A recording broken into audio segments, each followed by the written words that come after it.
Hey, Shyhards, welcome to another special bonus episode of Meet Us at Molly's. This is part of our season finale coverage. It's our, I don't even know the number, like fourth annual, fifth annual chat with Chicago Fire showrunner Andrea Newman's here. Hi, Andrea. Woo! Hello, guys. It's great to see you. It's Good good to to see you see you. too. It's been a minute. It has been. Too Yeah. long. It's an exciting time of year. Yes. Yeah. Exciting for you guys, stressful for us. Yeah. A little bit of both on this end too. Yeah. So let's just jump on in. As we always do every Awesome. year, we like to recap the season and tease the finale a little bit. So, you're well aware, this was a season like no other. You had 13 episodes compared to the normal 22. It was a delayed strike due to the writers and actors strikes. What were some of the early challenges in planning for the season that you came across when everything came together as quickly as it did? Well, right off the bat, that, nobody's been talking. And this is, during the strikes, you're not allowed to talk about it, have any conversations. But we hit the ground running. We had to right off the bat start talking big picture and arc out the season and then go into, and, some writer deals weren't done and actor deals weren't done. So everything was just happening at a mile a minute. And of course, I'm probably not allowed to say this, but whatever. I've been thinking about it the whole strike. I was get so excited to get back and anxious to get back. So I had all these thoughts in my head, but it's not until you really get in a room and, discuss them and hear where everybody's at and, what cast is, what's going on with the cast and all that until you really can start moving things along. So it really did feel like hitting the ground at 100 miles an hour and taking off for 13 episodes. And somehow it felt like 22 at the end. We were all like, oh, Jesus, we made it. Because it was such a fast moving train this year. Yeah. Did you guys feel the pressure because it was 13, but obviously, like you said, it's normally 22. Did you feel the pressure to put 22 episodes worth of content in that 13? It kind of did feel like that, but there was so much going on that I think it would have felt like that anyway with the comings and goings and changes. And I think it felt like a lot of character stuff and a lot of story crammed into those 13 episodes for sure. I mean, it always felt like there were so many times this year that we would come to the end of a script and be like, oh shit, we have 12 stories in here. We have to take out a few of them and spread them out over, because there's just so much to say after being gone so long too. It was really important to us from the beginning to let the audience feel like they hadn't missed anything, that they were coming back, that we were all coming back together, and that we were all learning things that had happened together about whether there was Mouch or, whatever, where he was at. And, we just didn't want to feel like the audience missed anything and we had skipped ahead in this huge amount of time. So we really kept it pretty close in real time to what the 6 months, I think it was, something like that. And felt like, here's where we're at. Nobody's been ditched over the course of that 6 months. Let's catch up together, Yeah. And it's no secret that all of the actors did less episodes this year.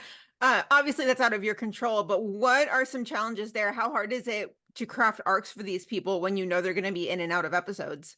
It's really hard in some ways, but we are lucky in that we have a really big cast. It's not like, we have 5 people and we're missing 2. We have, a large cast, and we often do shift stories, truck to squad to home lives to engine.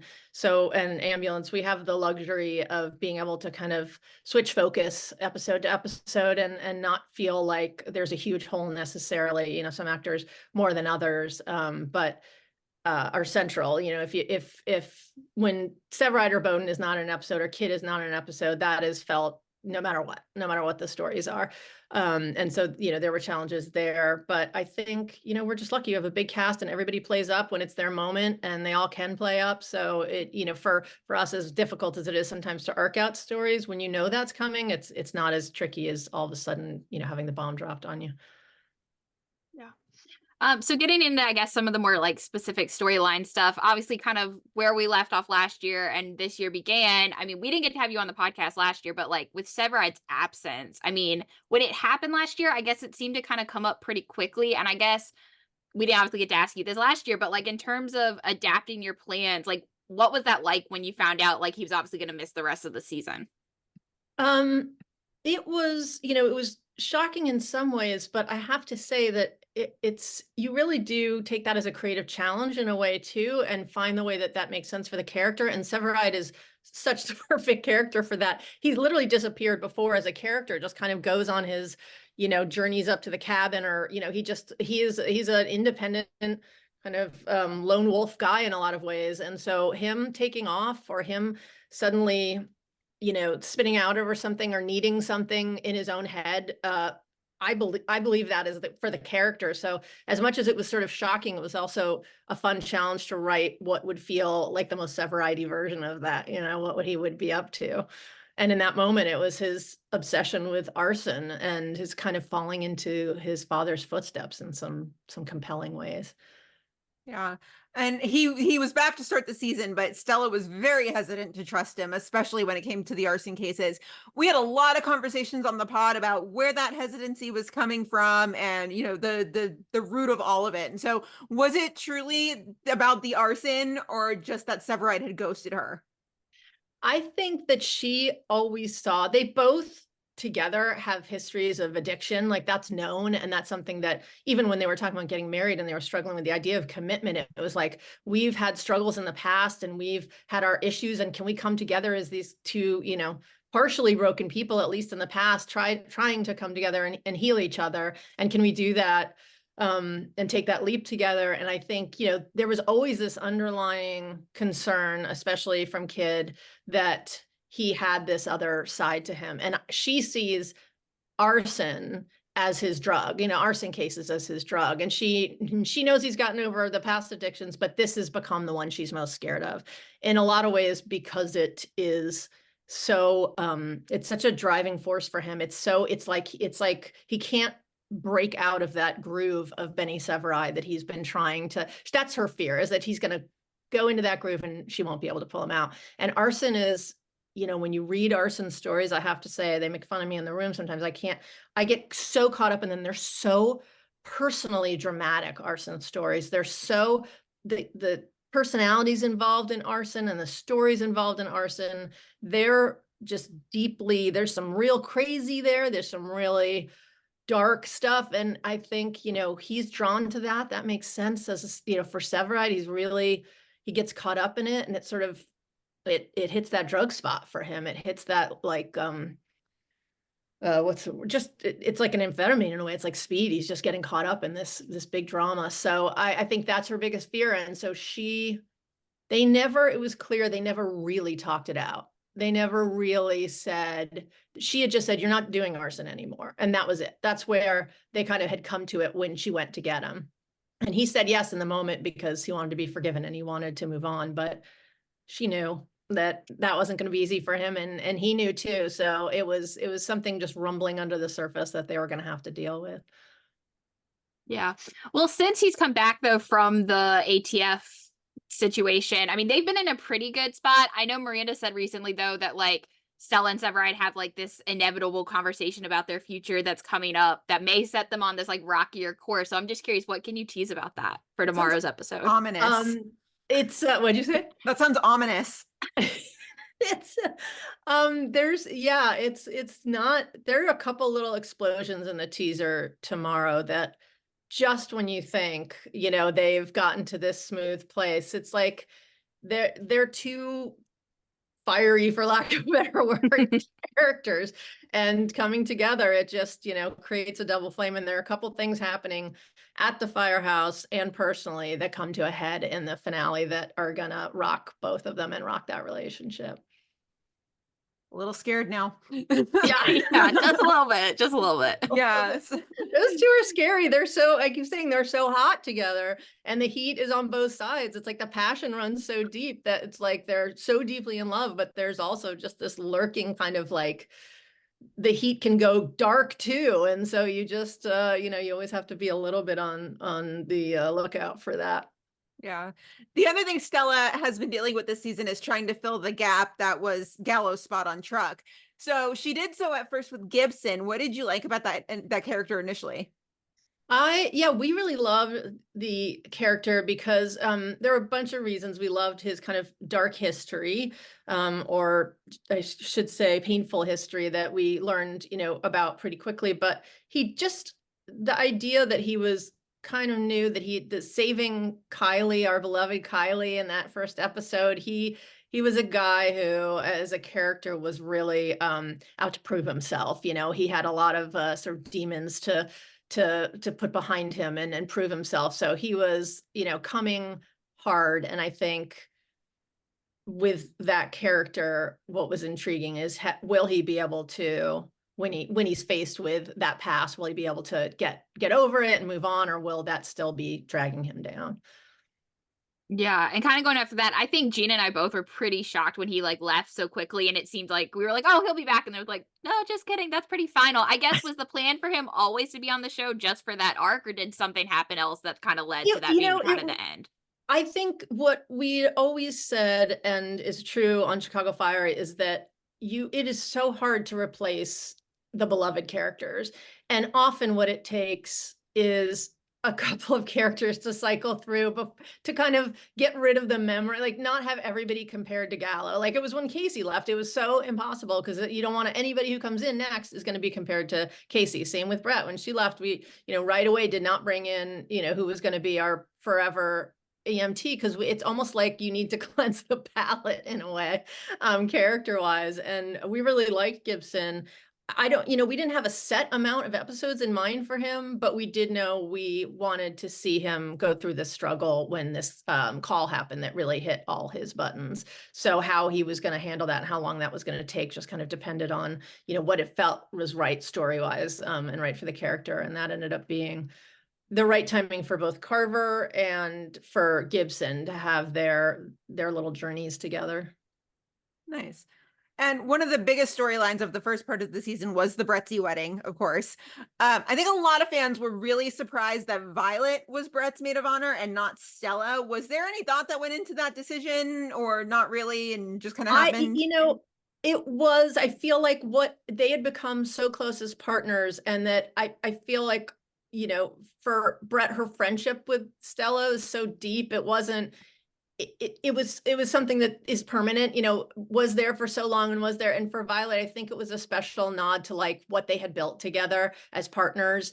And, you know, Kid was such a part of the wedding too, and planning it and all of that. So I feel like it was, the way we talked about it was that Brett really wanted to say a special thank you to Violet. She didn't have as much of a history as she did with Kid. And so she knew Kid would understand that was, you know, this was about like, thank you for being such a wonderful partner. And, you know, that Kid has been in her life so long, she'd understand that and get that. Yeah. And she was sitting up front with the baby. Somebody's got to hold the baby. And I mean, yeah, somebody has to do it. That's for sure.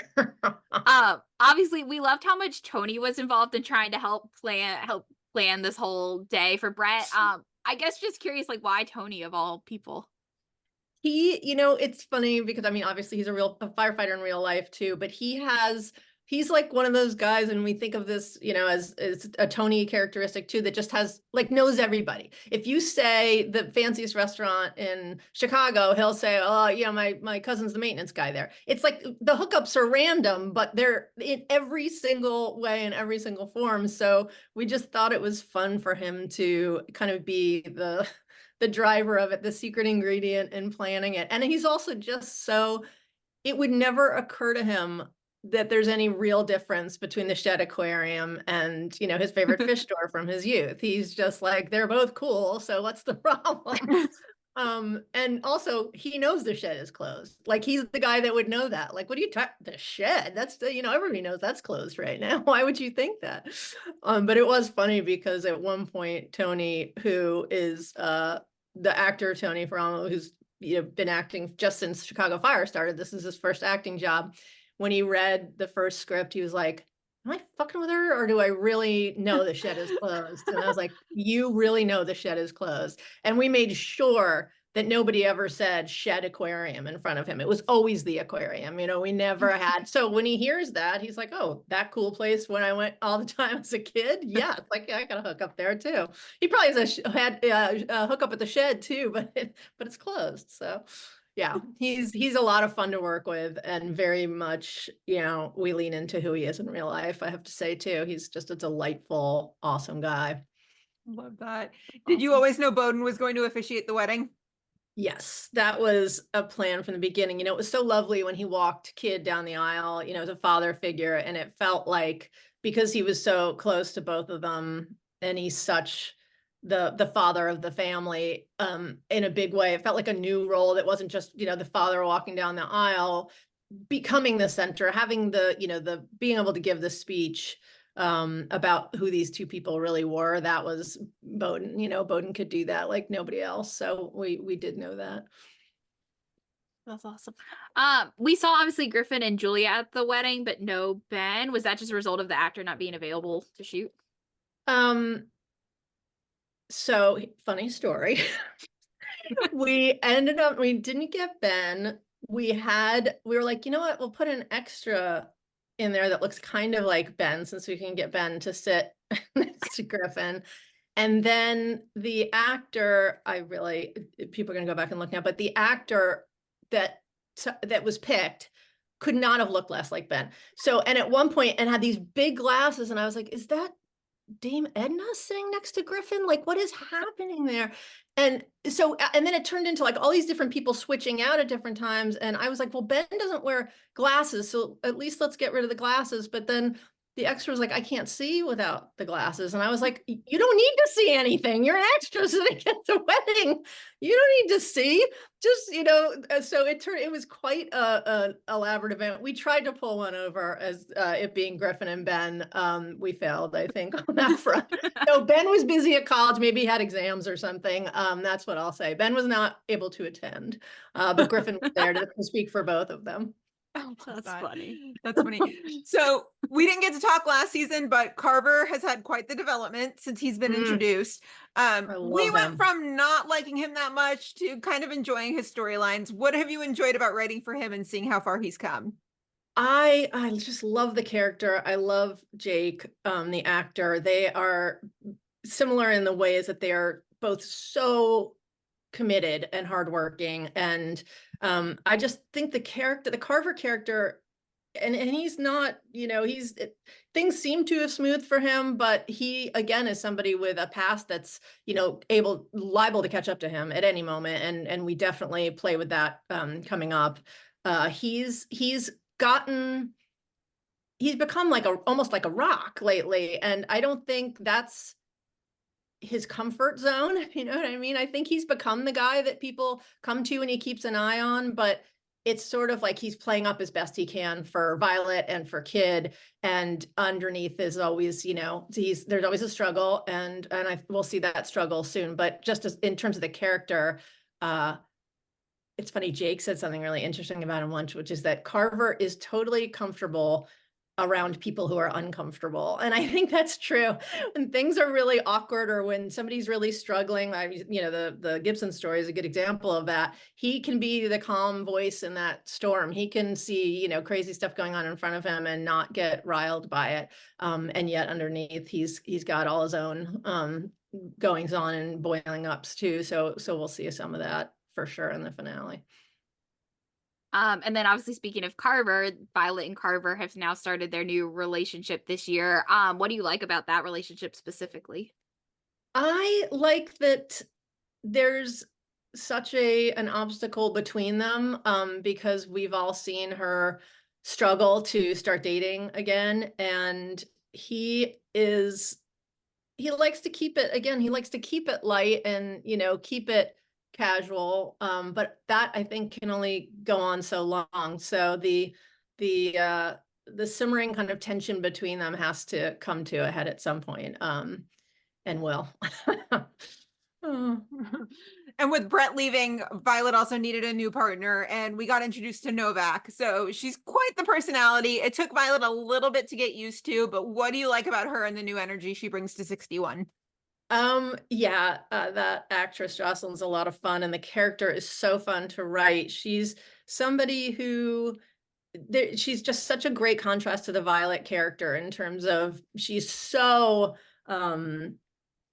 she's not locked up at all. She's so, casual and fun, and I think the key to her is that she is completely unself-conscious about everything. I mean, she'll walk around naked around the locker room, not think twice about it. She'll be telling any story, about the night she had before to anybody. She's just a very kind of free-spirited character, and Violet is a little more tightly wrapped than that. And Violet, especially now, as she's stepping into this leadership role, has to keep it even more. She's got to keep herself a little more tightly wrapped than even she used to. So to see these two characters, one who's, and Violet said it to her, we are good for each other. You're really good with the casual and the people, and I'm not so good with the people. I think Violet said, not so good with that. She's not the empath that Novak is, for sure. Violet is a little more analytical and a little more, keeps a little distance, as she's doing with Carver, but also professionally with her victims. And Novak goes right in there. She's hugging people and relating to people, and getting tears in her eyes when somebody's in pain. She's got a big emotional palette and taps into all of it. I know you guys probably haven't started the writer's room for next season yet, but assuming she's back, is there any plans to learn more of her Novak's background? Yes, we would love to have her back. And yeah, there'll be lots to talk about. It was, what we've said about her up till now is that all of these great light, free-spirited elements also come with, because she likes to keep moving. She doesn't like to sit still, because the question is why. Like, we really didn't dig under that. Like, why is it that you want to just always keep moving so you don't have to sit and really start to feel the stuff? What's made you that way, essentially. And yeah, that's something I think we really would love to learn more about, and next season would be great. Yeah. And Ritter finally got a boyfriend. Yay! Yes, yay. What made now the right time for him to find love? I think he's a Ritter. We always talk about, like, he's probably dating all the time. He's got dating stories he'll bring to the firehouse sometimes. He's such an when he gets serious, he's such a serious person. His profound connections, like to Gallo and to Violet, you can see how deeply he connects when he connects. And so I think finding a boyfriend wasn't easy for him, because when he's going to get serious, I think he's going to get pretty serious.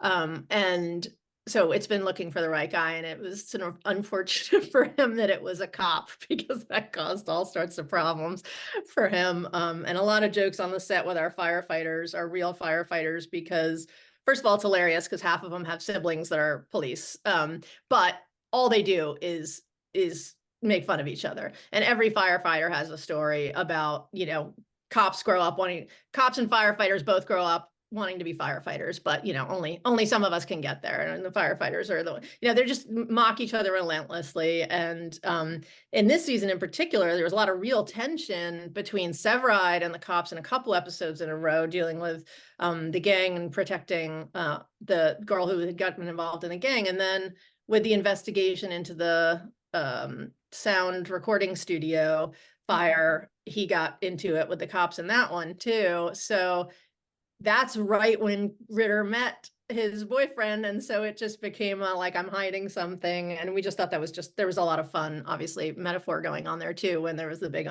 misunderstanding about, like, oh, they don't know you're gay. And like, no, of course they know that. They don't know I'm dating a cop. That's the big secret. So we had fun with that. With Ritter being the only current LGBTQ character across all 3 shows, how important is it to you to make sure, to make sure that relationship is properly represented on screen? Well, yes, we definitely care about that. We had Shay as a main character for a bunch of years, and we loved being able to show her relationships. And I think the trickiest part about Ritter is that right now he is the only gay character on the show. So it's easiest to delve into the relationships when they're together, at the firehouse. You can show the ins and outs more, and you can show that it's harder, even with Bowden, we barely saw his wife this year. Like, anybody that's not in the firehouse, it's hard to get into these relationships. So we care very much about, proper representation, but we also never do a story just to do a story about a gay character. We always have it be very particular to Ritter, story that makes sense for him and for his relationships, as opposed to trying to represent outside of just who he is, you know? Yeah. Yeah. We were also recently introduced to Damon. He's got a mysterious background. Ritter already seems to be on his bad side, but are we supposed to be considering him a villain?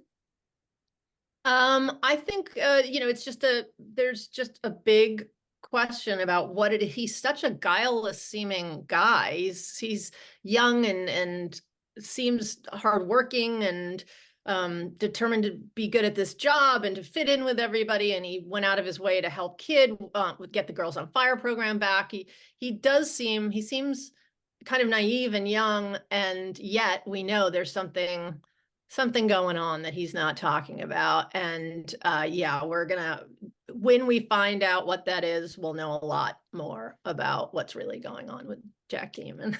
But he's not Severide's adult son. Do you remember that theory? If somebody said, I heard that theory, and then I heard somebody say, what do they think Severide's the Golden Bachelor? How old do they think Severide is? So yeah, somebody did pass that along, and we were all trying to add up the numbers on that and when he would have had to have him, and it was like he would have had to be 6 years old or something. I don't know what it was, but it didn't work mathematically. But I love it when anybody guesses. I love all sorts of, the fact that people are guessing is always a good thing. Yeah. Ridiculous theories are fun. They're fun. And sometimes they come true. You never know.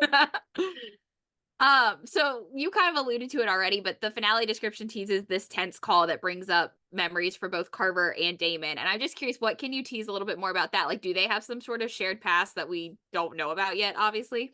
Well, the call is, it's a very rough call for them. And it does bring up, what it does is send them each on their own separate paths to a kind of explosive ending. There's so many good fire metaphors. I just can't help but say them.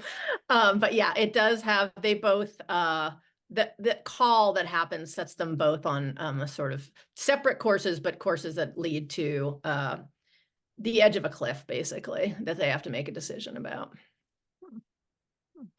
And then Cruz has had a rough season, which protect him at all costs, but he considered leaving 51. He almost lost Javi. He's been struggling with his relationship with Chloe. Why put him through the ringer now? Why you gotta hurt Cruz? Cruz is, every time we have to talk about these characters, I have to talk about the actors because they're all so amazing. But Joe Minoso is one of those actors that can do anything from comedy to drama, the darkest drama. And, we love to show all sides of that character. And he's had a lot of funny, and he can be so funny. And, but his relationships at home are just, with Javi and little Otis, who appeared briefly in the wedding. And Chloe, we haven't seen a lot of Chloe, and it just started to feel like what's really going on there. And early on in that relationship, we saw before she proposed with her cake pops, we saw that she was really reluctant to get into a relationship with a firefighter because she was scared. And she had seen what Lily went through with Otis. And, I think she shelved that, she buried that. And then as we find out, what episode was it? Just the most recent one, 22? Yeah. 22, no, that would be 12. That's not so many we did in my head.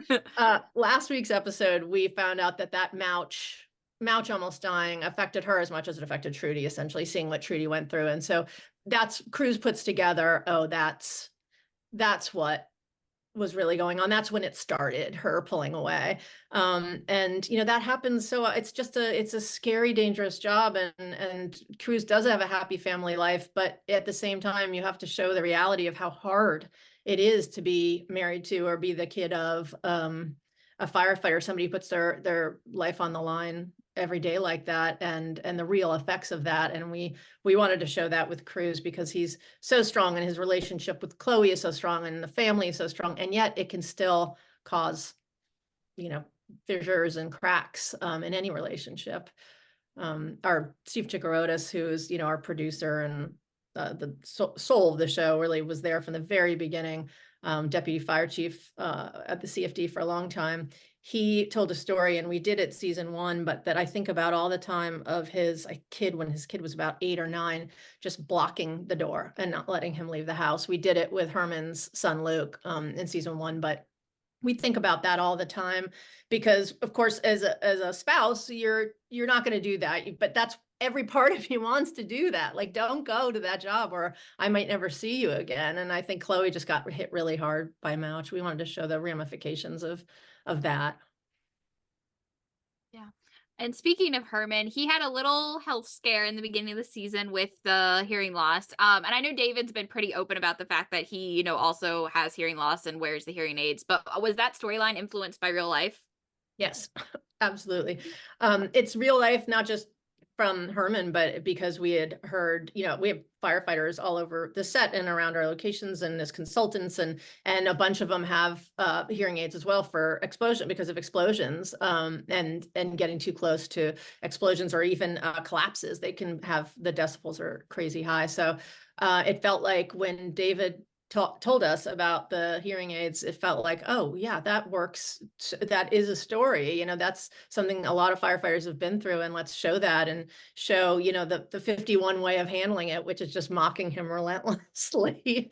And on set, apparently Tony found some way to connect his Bluetooth to Eigenberg's real things and started channeling porn into it. And so David on the set was like hearing something coming in. Anyway, it was all just like, everything was very much as we showed it on the show, which is like, you don't sit around saying, oh, I'm so worried for you. Okay, are you going to be able to handle this? You just go right to mocking them relentlessly, and that's normal. So that made it feel normal for Herrmann when they did that. You know, they made fun of him, and then all his concerns about being treated with kid gloves and being treated as an old man went away, because they were treating him like usual, making fun of him, each other.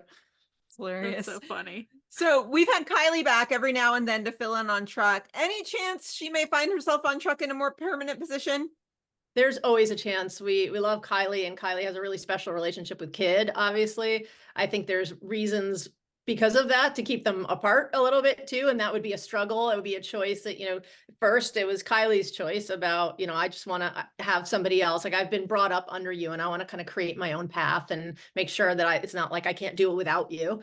And for Kid, I think it would be, she'd have to think twice, because she does think of her as a little sister or daughter even, and so would she act differently when you know, Kylie was hurt or trapped? Would she maybe lose a little focus on that? That's something that she would have to think about too. So I think they both have reasons for staying apart, but they also would love to work together. So that's something that I think is a fun topic to get into next season.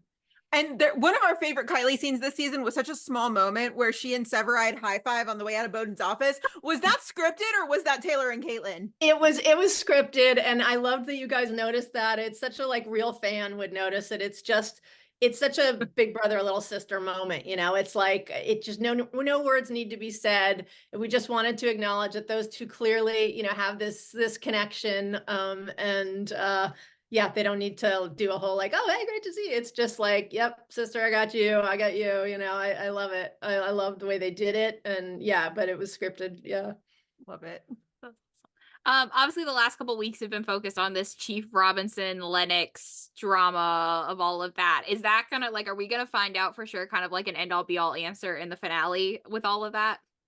End all be all. Well, I can't say end all be all, but there's definitely what's another word for explosion? What's another fire metaphor?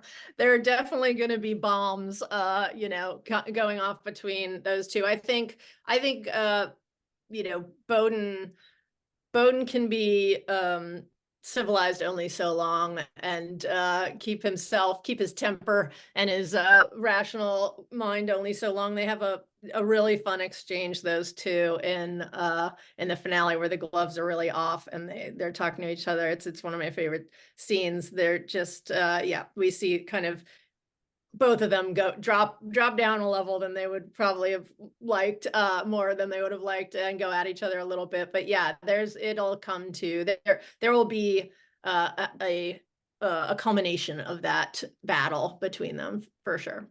Nice. And it's already been announced that Eamonn is going to be exiting the season as a series regular. I'm pretty sure we're all going to ugly cry tomorrow night. But Oh what boy. what are you going to miss most about having him around?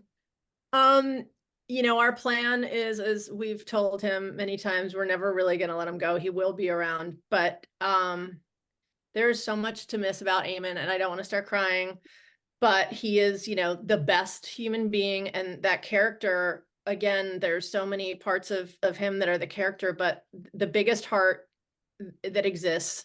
I was just trying to explain to somebody how much the character holds the family together, and he's just always there as a center. He's got his eye on everything. And we always love that as writers, knowing that we never had to show every scene of him catching up on what was going on, because we know that character, and we know he's gonna know what's going on, he's gonna sense what's going on, and he's gonna have the information. And his empathy is so huge too, that he's gonna connect to these people, and he's gonna let them know in his Bowden way that he's always there for them. And that is exactly how Eamon was with our cast and with our crew. And I try to, there's so many examples of it. He always had people at his home. If anybody was going through anything, he's the guy, very much like Bowden was the guy.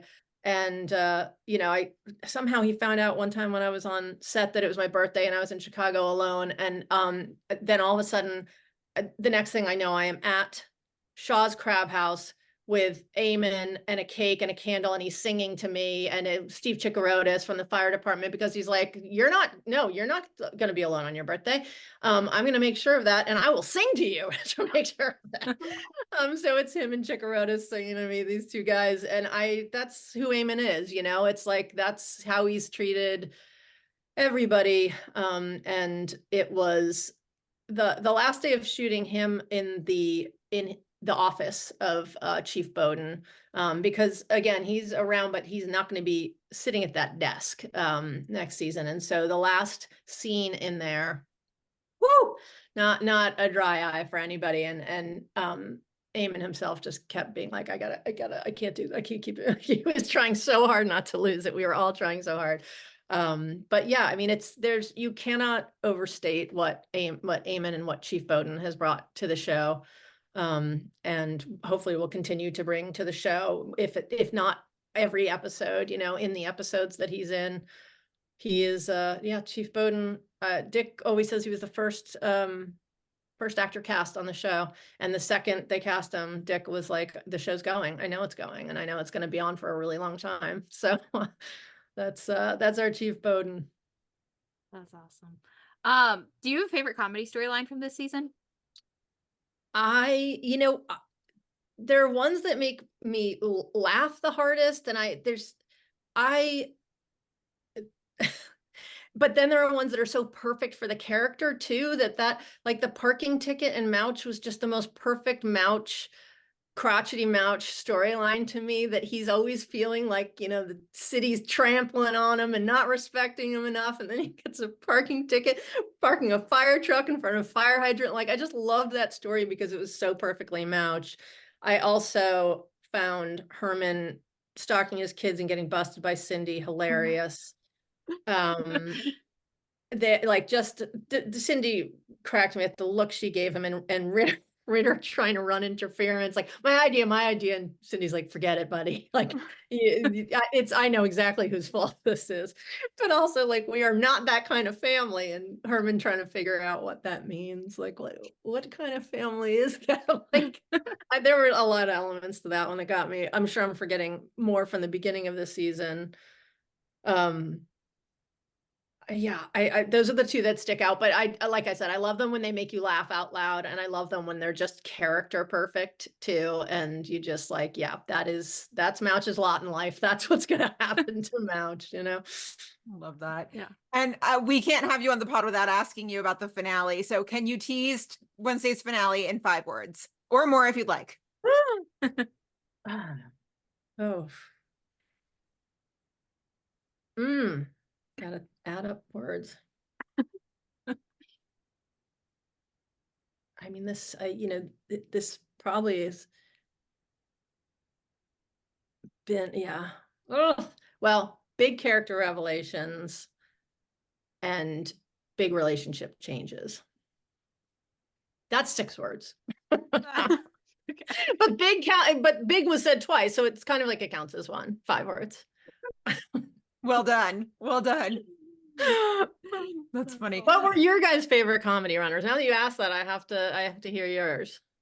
Oh goodness. Honestly, probably last week's with Tony and Cap trying to that pull was the so squad funny. was Oh my God, just and how did you guys get Joey McIntyre? I know. Can I tell you? I did not know who he was when we cast him. And then all these people started texting me like, oh my God, you've got, like, one of our executives was obsessed, was sending me all like the posters she had in her room and stuff from New Kids on the Block. And I was like, Joey McIntyre. Oh, that's Joey. That's the real Joey McIntyre. So he auditioned, he came in, I mean, he's acting these days. And I did not, until he was cast, know that he was Joey McIntyre, the Joey McIntyre. So that was just a total fluke. And he and Tony were so funny together. And I love the Bizarro Cap and Tony. You know, that was a lot of fun. I'm glad you guys like that too. That's fun. That's fun. Well, yeah, that's about all we've got for you this year, Andrea. We spared you this year. We didn't go too hard. I hope. I mean, solo without Derek, I can't throw him in front of the, the fire. I have to, the bullets, I have to take them myself. So I appreciate not, shooting too hard.